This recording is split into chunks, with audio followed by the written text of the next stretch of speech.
such a great day. I believe that this is one of the greatest days that we do, as well as the Cabernet tasting, obviously, because it's genuinely helping us develop the two great varieties that we believe in, that we want to develop beautifully, that we want to be the best in the world at.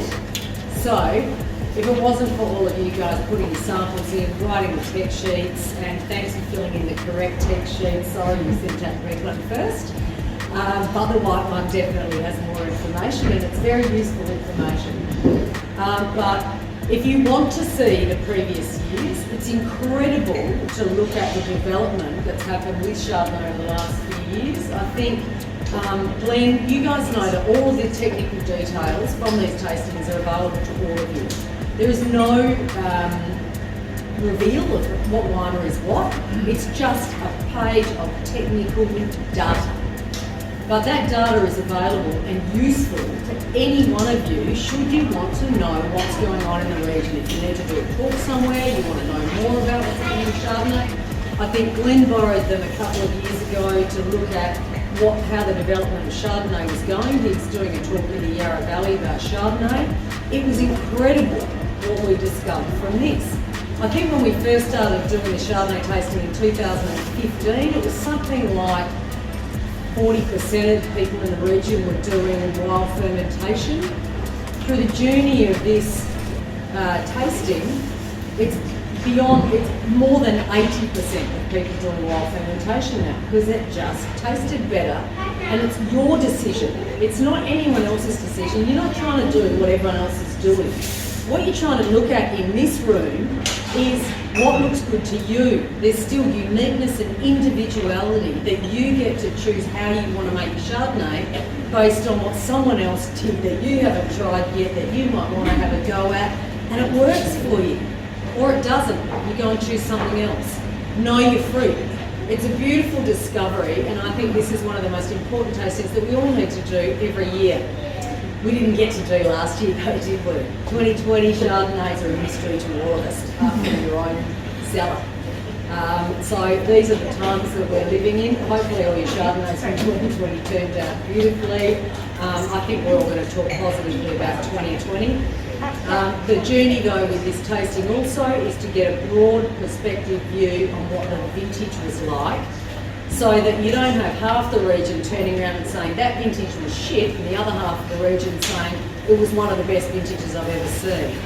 Because I think we want a harmonious view from Margaret River about what we generally think the region was like in that vintage. And you get to see whether it was a broad spectrum, everyone failed, or it was some people didn't execute it as well as others, or everything was fantastic. I think that's a really important perspective that we need to take out of this tasting. So,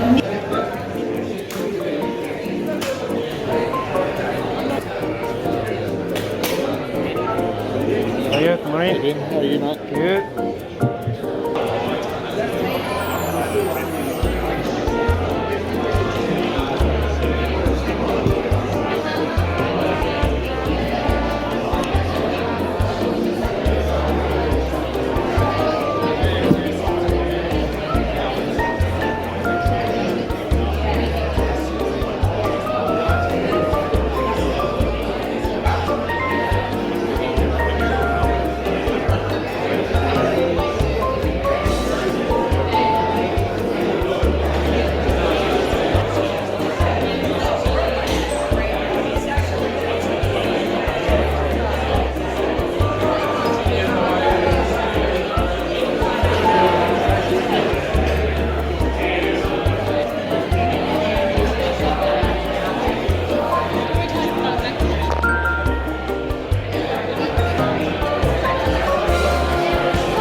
try to push it as far as we possibly could.